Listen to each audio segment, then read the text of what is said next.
So the lesson that we're doing today is on all of your identities. Some people end up really liking this and some people end up really hating it. It's usually a very polarizing thing. Yes, it is memorization, but they all kind of make sense. Now, the reason why I didn't staple your notes together is this. When we fill out this side, and you're going to have to copy what I do up here very specifically, like it has to go in the correct boxes, because what I created for you on the other side, I have these printed. If you want to, once we fill this out, you can cut these out and they are flashcards. Like and understand they're small. I made it fit on one piece of paper. But when we do the notes here, we will create a set of flashcards already. Does this make sense? So you're going to make flashcards. If you want to cut them out, you can. So that means when I write this down, you're going to have to make sure you can't mess up and mix up two of the boxes. Okay. But that's why I didn't staple these together. These are the examples that we're going to do. But I didn't staple them in case you wanted to cut them out. So here we go. What does the word reciprocal mean that you've done? You flipped something. Now, these ones you technically already know. Just come along with me. And I'm going to start with this box right here. 1 over cosecant equals, what do you think? Sine. And if you actually, I think I'm going to write this differently than I have it on here. Oh, no. Hold on a second. So 1 over cosecant equals sine. So sine and cosecant are reciprocals. And you can put the other one right next to it. If you do 1 over sine, that's going to equal cosecant. Those are the two that are reciprocals of each other. They go together. So when we go to the next one, right here, if I do 1 over secant, which trig function is the reciprocal of secant? Cosine. So that's going to equal cosine. Yeah, and try not to say opposite because that means something different. Did we have a conversation about opposite, reciprocal, and inverse and how those 3 words mean 3 totally different things? I think we did. And then for this one, if you do 1 over cosine, that's going to equal secant. Do you remember when we graphed it 2 units ago and you went around your unit circle and we were like sine is y, cosecant is 1 over y? Like it's that, right? All right, and then these last ones, if you do 1 over cotangent, which function is your reciprocal for cotangent? Tangent. And if you do 1 over tangent, it will be cotangent. So the way that these can work as flashcards, and I kind of messed myself up mentally for a second. I was like, oh, wait, it's not going to work, but it is going to work. What you would do is you would look at this side and you would go, okay, what does 1 over cosecant equal? And if you cut them out, when you flip it over, you'd be like, oh, 1 over cosecant equals sine. So we're creating like the answer key. Like these would be the questions you would look at and you would flip it over and be like, okay, there's the answer. What does the word quotient mean? So those are the reciprocal identities. Now we're going to do the quotient identities. There's 2 of them. What does the word quotient mean? What kind of problem? Division, something over something else. So for this one, we're going to put in the box right here, sine over cosine equals tangent. Do you remember how sine is y, cosine is x, and tangent is y over x? That's where that comes from. So sine over cosine equals tangent. Now the other one, if you did cosine over sine, good, that would be cotangent. So sine over cosine is tangent. And if you flip it, you get the reciprocal, which is cotangent. Those 2 usually go well. Everybody kind of remembers those. I'm going to draw a little triangle off to the side so that you can get a visual for these Pythagorean ones. So go ahead and draw your triangle. The hypotenuse is 1 for the unit circle. Sine is your y value, cosine is your x value. The reason these ones are called Pythagorean is because you're going to use the Pythagorean theorem. So this would be sine squared plus cosine squared equals 1 squared, which just is 1. Okay, so the first one is sine squared plus cosine squared equals 1. Sine squared plus cosine squared equals 1. I'm going to get a scratch sheet of paper to show you where the other two come from, because I'm going to be really honest with you.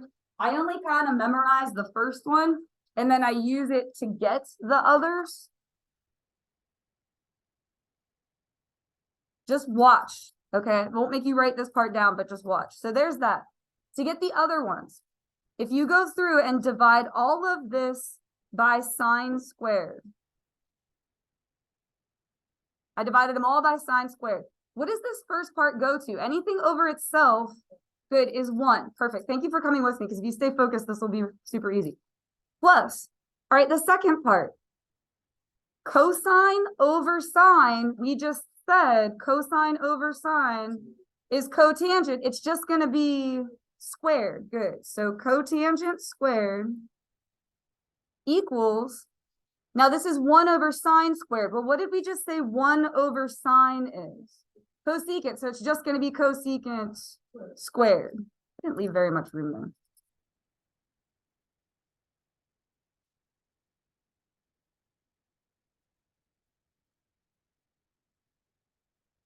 Oh my gosh. I'm so sorry. That needs to be in the third box down. I'm sorry. Oh my gosh, I'm so sorry.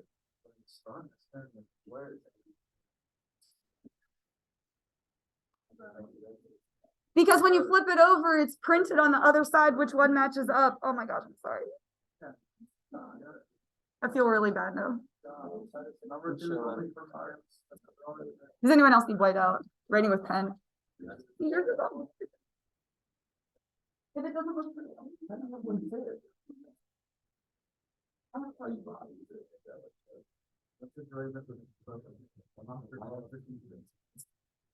okay, so let me show you where the third one comes from. Again, I'm so sorry.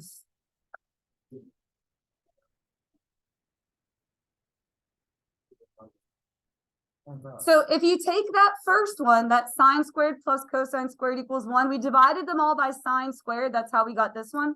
If you divide them all by cosine squared, you'll get the third one. So just come with me on this. Sine over cosine is tangent. It's just going to be tangent squared. Good. Plus anything over itself is 1 equals. Now we said 1 over cosine.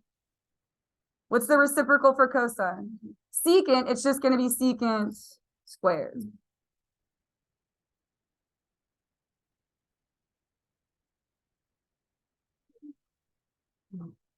And we can pass the white out around for whoever needs it. I'm so sorry. Wrote it in the wrong box. Even after I said they have to go in really specific boxes to make it match on the other side. Try to make like flashcards for you. Anyway, okay, cool. Thank you. All right. Do you remember how I keep on bringing up that you have to remember which ones are the even ones and which ones are the odd ones? Okay, this is the last place where it's like, okay, that's going to be really important. And you know what I'm going to do? I'm going to write them down how I have them so that I don't like get them in the wrong boxes. For the even and odd ones, you're going to have negative theta. So we're going to write them all down with negative theta, and then I'll explain to you what they all equal. But I'm doing this to make sure I get them all in the correct boxes and don't mess that up again.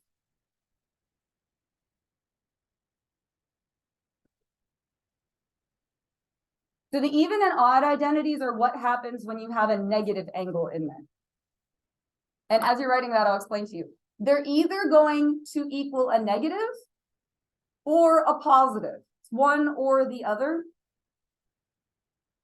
The even ones turn positive. Now, there were only 2 of these that were even. The even ones turn positive. Which 2 were the even functions? Does anyone remember?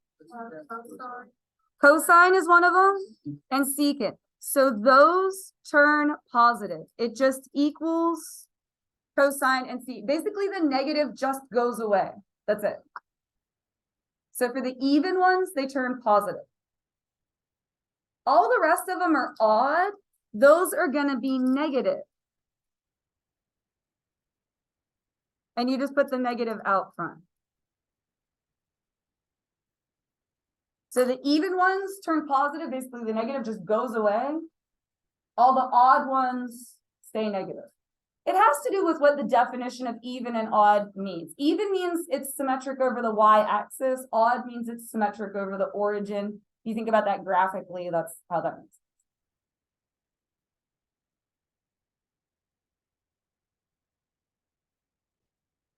Okay, this seems like this is going over. You're all like accepting this.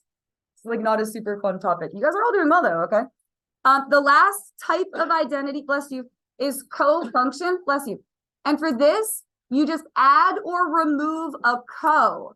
So they don't match up like the reciprocals. What I mean is the co-function for sine is cosine. Do you get what I'm saying? Sine and cosine are co-functions. Coming with me there? Just take away the co. So then it's secant and cosecant are the ones that go together. And then tangent and cotangent, and those two are usually okay. So again, I'm going to write them in the correct boxes so I don't mess this up.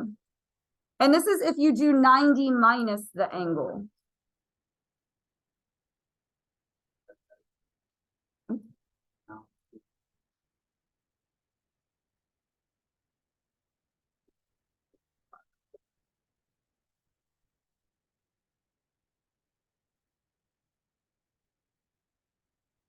So I just listed out all 6 of them with 90 minus the angle.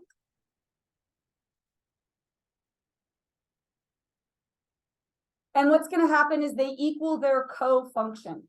So you just add or remove a co. And when I finish writing these in, don't stop listening to me because I'm going to do a recap of the whole thing. So when you see the 90 minus, you just add or remove a co. This is cosecant. Cosecant. So if you take away the co, it's just secant.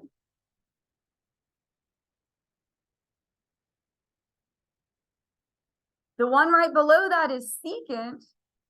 So if you add a co, it's cosecant. So you just add or remove a co.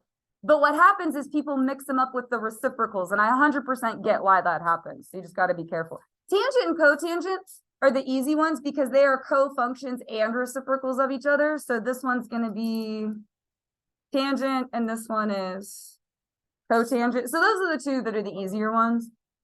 And then for sine, you would just put a co in there. Going to be cosine. And for cosine, you just remove the co, and it's just sine. So let me recap the whole thing. Okay. When it's a fraction like this, that's a reciprocal. Just remember which ones are the reciprocals of which. We've been doing that a long time. These two usually go well for whatever reason. Sine over cosine is tangent. If you flip that, it's cotangent. Pythagorean, I only ever really memorized the first one, sine squared plus cosine squared equals 1. You can divide by sine squared or divide by cosine squared to get the other two. Or you can flat out memorize them, whatever works for you. If you see a negative, it's even or odd. Even ones turn positive, odd ones negative. And if you see a 90 minus, you just add or remove a co. Cool? Okay, so if you want to cut these out, those are like little flashcards for you. You would look at this side and then flip it over. Here's your answer. So go ahead and go to the examples page. That's the other sheet that I gave you. We'll do like a few, we'll do like the front side of this and then we'll take a break and then we'll do the back side of this. As a heads up, you're not going to like these very much. Or you might. Again, it's a very polarizing thing. Some people like them. They're like little puzzles. Is anyone a puzzle doer? Anyone like doing puzzles? What you need to do is simplify it down as far as you can go. You shouldn't have any adding or subtracting in it. Basically, the rule of thumb is you turn everything into sines and cosines and then look for what cancels out. So as you look at this, and you can keep that sheet off to the side so you can use it as a cheat sheet for right now. If I want to turn this all into sines and cosines, what can I replace tangent with? Because this is a series of replacements. What can I replace tangent with? Now, if I replace, because let's have that conversation, because that's usually the first thing everyone says. If I replace tangent with 1 over cotangent, that doesn't help me because there's not another cotangent in the problem. You want to turn it into sines and cosines if you can. Good. So I'm going to replace tangent with sine over cosine. So I removed the tangent and replaced it with sine over cosine. It's a series of replacements. And then the cosine, I'm going to leave alone. And then that is helpful because what can you do with that? Cosines cancel. And so your answer is just sine. So again, you want to try to turn it all into sines and cosines. That's the goal. They can get complicated. Some of them, they're like, a lot of them are easy, but they can get kind of complicated if you have adding and subtracting in them. It gets a little complicated. So looking at this one, again, we can replace tangent with sine over cosine. So I removed the tangent, I replaced it with sine over cosine. Draw like a bigger fraction bar so you can tell the difference. In the denominator, you still have sine. I'm going to write it as sine over 1, though, so you can understand algebraically what's going to happen in the next step. So we have, now they are going to cancel, but let me show you why. We're going to keep this sine over cosine the same. When you divide by a fraction, you multiply by, oh my gosh, I love you guys. Okay, so you're going to flip this over. If you remember things that I say, it makes my life so much easier. Right. Oh yeah, go ahead. So how do these flashcards look like? You have the question. You would look at this side and go, what is 1 over cosecant? I think it's sine. And you would flip it over and this says 1 over cosecant equals sine. So you want to look at the printed side. All right, so what's going to cancel with this? Sines cancel, you're left with 1 over cosine. And then there's one more simplification you can do. What's your reciprocal of cosine? Secant, there we go. What I always get with this is, Ms. Cole, how far do we have to go? That's a question I will always answer on a quiz or test. If you come up to me and go, am I done? I will tell you yes or no. I won't tell you if you're right or not, because if it's a quiz or test, but I'll tell you if you're done or if you need to go further. Does that make sense? Like, so if you're ever not sure, just let me know. All right, the 90 minus were the co-functions. So you're just going to add or remove a co. So this one says secant. It'll be cosecant minus, now that one says cosine, so if you just take away the co, it's sine. Now, this one's going to be a little bit more complicated because whenever you have adding or subtracting, you need to turn them into fractions and get a common denominator. That's how you put them together when you're adding or subtracting. So if you have a plus or a minus, it becomes a more complicated problem. I'm going to replace cosecant with 1 over what? What's your reciprocal for cosecant? Is sine. Good. When you're stuck, turn everything into sines and cosines. All right, minus, and I'm going to write that as sine over 1.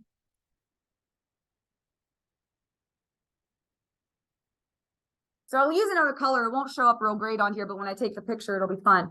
Your common denominator is going to be sine. Are you with me there? So this one's good. This one we need to multiply by sine. You can kind of see that it's thinking. And again, the goal of getting a common denominator is you're going to put it all together in one fraction. That's the whole point. So this is going to be 1 minus, what do you think? Sine times sine. Sine squared, good, perfect, over your common denominator, which we said was sine. Now look back at your little cheat sheet. We need to replace 1 minus sine squared. So let me pull this back out. We need to replace 1 minus sine squared. It's this one right here. If I have 1 minus sine squared, like if I take this sine squared and subtract it to the other side, 1 minus sine squared, I can replace with cosine squared. Good. I'm going to come down here to the next line. So I'm replacing this numerator with cosine squared. I told you you weren't going to like this one very much. When you have adding or subtracting, it gets a lot more complicated, but we're almost there. Cosine squared, I'm going to replace with cosine times cosine. That's what squared means, is that you have two of them. It's twin. And here's your last step. And you're like, thank goodness it's over. What can you replace cosine over sine with? Look back at your cheat sheet. Good. So that part I just circled is cotangent and then times cosine. I wrote too big. So your final answer is cotangent times cosine. And you're probably like, how is that better than what we started with? And it's a valid question. There's not a subtraction is the answer, but you know.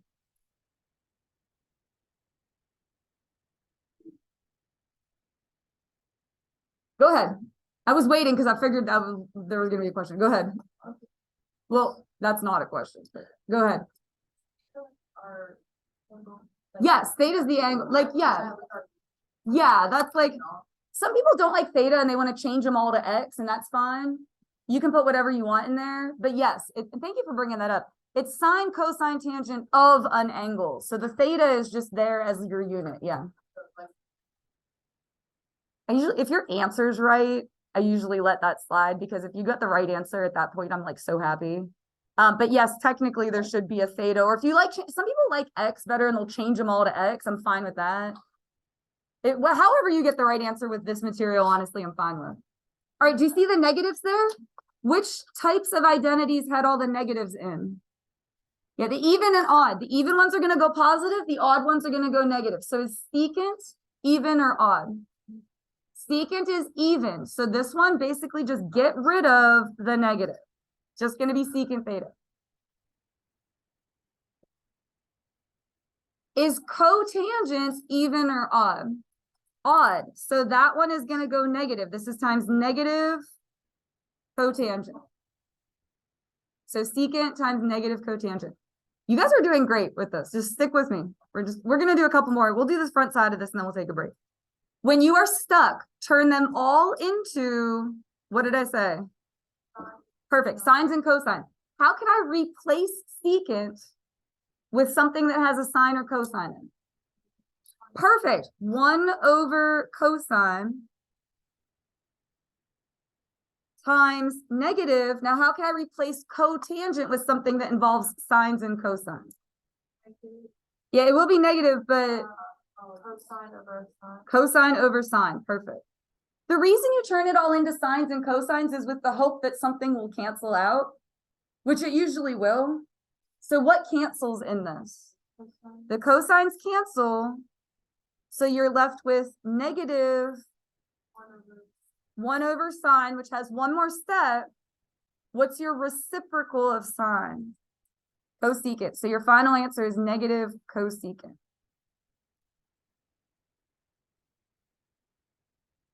Do you remember how I harped on and on with you about saying them correctly? Yeah. That is really what comes in handy here. You have to say them correctly. All right, look at number 5. Which section of identities do you think we're going to need for this? Good, it's Pythagorean. So let's look at those and see maybe what we could replace something with.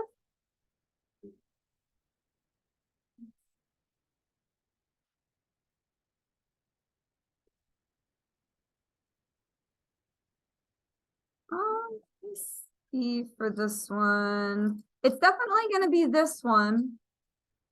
What is the first part? Secant squared minus tangent squared. I think that's the part. Oh, yeah. Okay, that's what we're going to be able to replace. Look at. Do you see how we have secant squared here? Just watch me point to it. If we subtract over the tangent squared, so we have secant squared minus tangent squared, what would that equal? 1.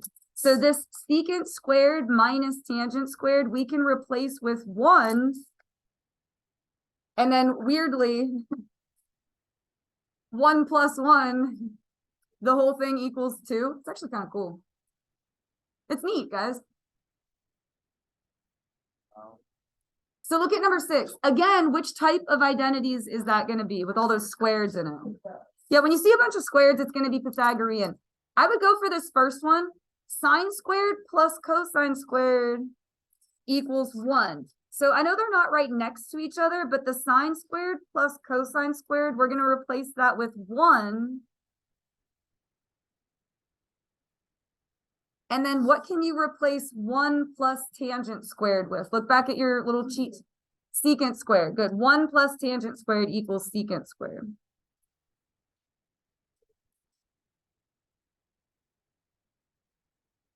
Now this one's going to be Pythagorean again, but it's a little bit different because do you see how this entire thing is squared? That means you have to write it twice. It's 1 plus sine of theta times 1 plus sine of theta. And then plus cosine squared of theta. When it's the whole thing squared, you have to write it twice. Just write it twice. Like just don't complete, no lining, just write it twice. And then you're going to distribute all that to each other, which is a little bit tedious, but you can multiply. It's just ones, okay? 1 times 1. 1. Good job. See, we're on our way. Now, the outsides would give you 1 sine of theta. The insides would give you 1 sine of theta. So together, good, perfect. 2 sine theta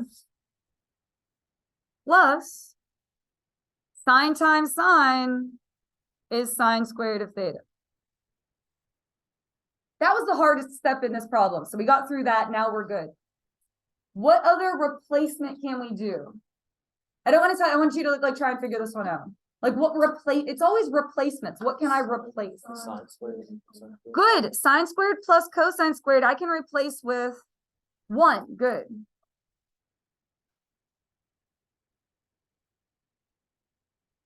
And then what's kind of the last thing you can do there? Yeah, 1 plus 1 is 2.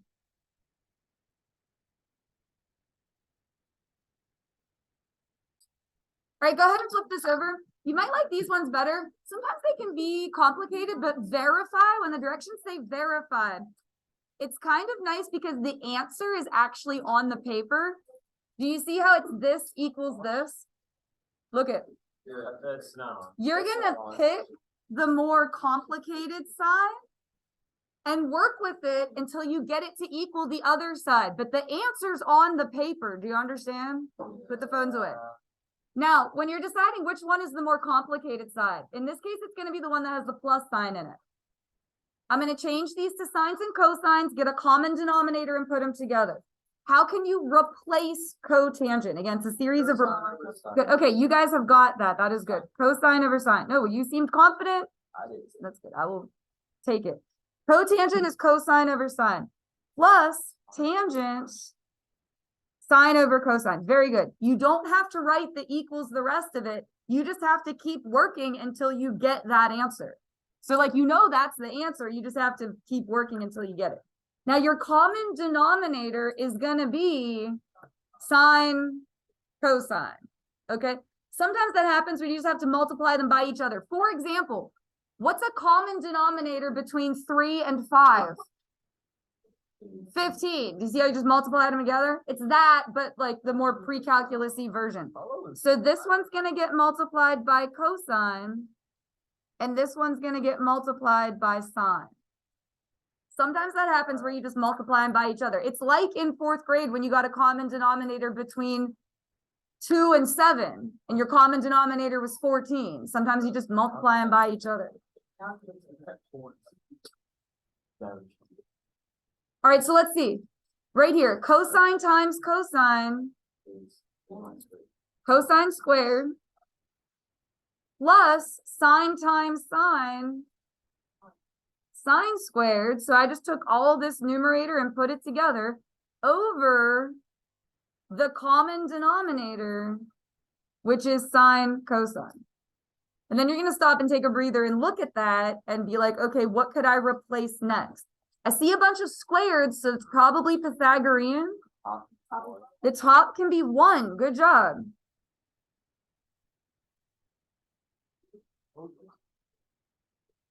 And when you have 1 over something, you want to think reciprocal. So what is 1 over sine? Cosecant. And what is 1 over cosine? Secant. Do you see how that is this answer? Oh my gosh, we're done. We did it. Hallelujah.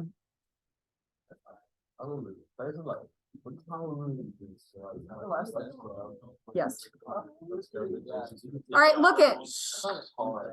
Again, what you're going to do is pick the more complicated side, mess with it until you get it to equal the less complicated side. Which one do you think is the more complicated side here? The right side is definitely more complicated. Now, let me show you what you're going to do when you have a fraction like this.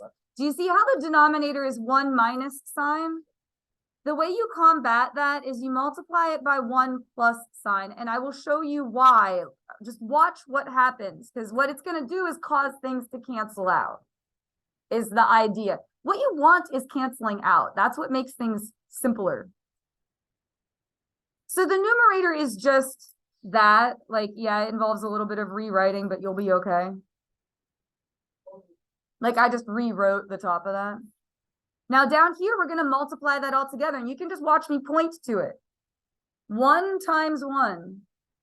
1. Very good. Now here's the whole idea. This is what happens. Do you see how the outsides, we have 1 times sign? 1 sign. And then when you do the insides, you have 1 times. They cancel out. That's the whole point. Okay. And then the last part, sine times sine is sine squared, but it's going to be negative sine squared.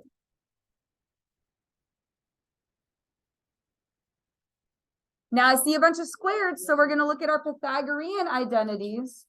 I need to keep this off to the side so I can keep pulling it back out.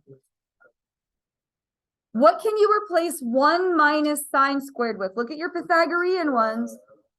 Good. 1 minus sine squared you can replace with cosine squared.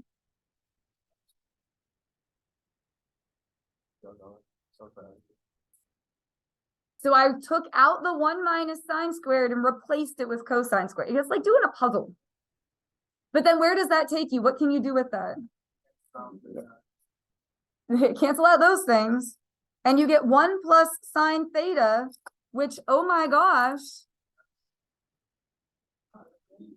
Yeah, do you see how that's the other side of the equal sign? Again, you're going to have the answer on the paper. You just have to keep going until you get there. All right, hey guys, which looks like the more complicated side for this one? Definitely the left side. So let's see what we can replace. I'm going to leave the numerator alone for a second. Just recopy that. I know it's a little bit of writing. You'll be okay.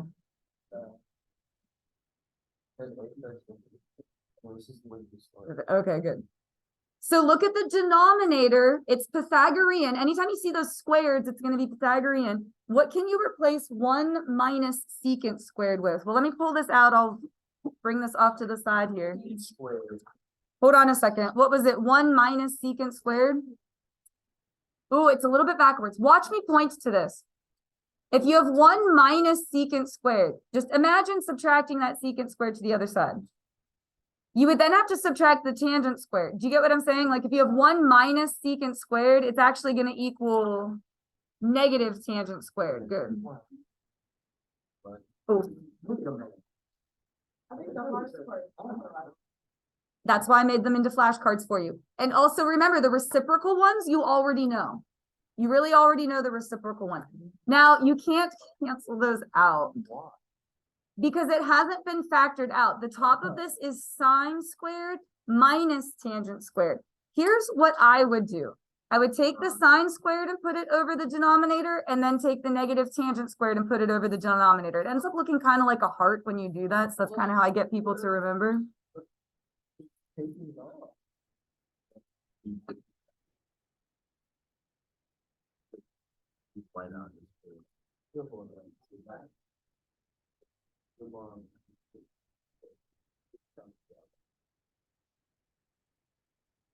Oh no, what happened? Are we doing surgery on our paper?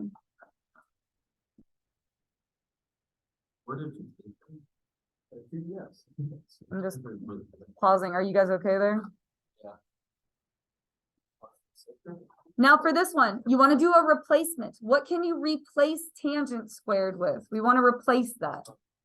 Now it will be negative. What can you replace tangent squared with? Well, you want it to have sines and cosines.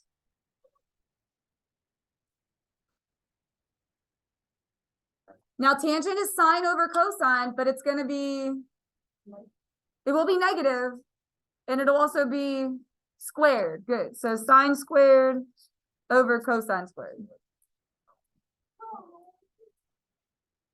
Now this part's kind of nice because anything over itself, it's 1. And will it be negative or positive 1? Why will it be positive? Good. Negatives cancel. Beautiful. Now, when you divide by a fraction, that is the same as multiplying by reciprocal. So I'm going to flip that over. It's negative cosine squared over sine squared. And then this plus 1 is like, yeah, I'm still here too. And then we're nearly there. Because what's going to cancel in this? Your sine squareds cancel. You have negative cosine squared plus 1. I won't make you rewrite that. Just look at it. Negative cosine squared plus 1. Look at your Pythagorean identities. 1 minus cosine squared is sine squared. Is that the other side of the equal sign?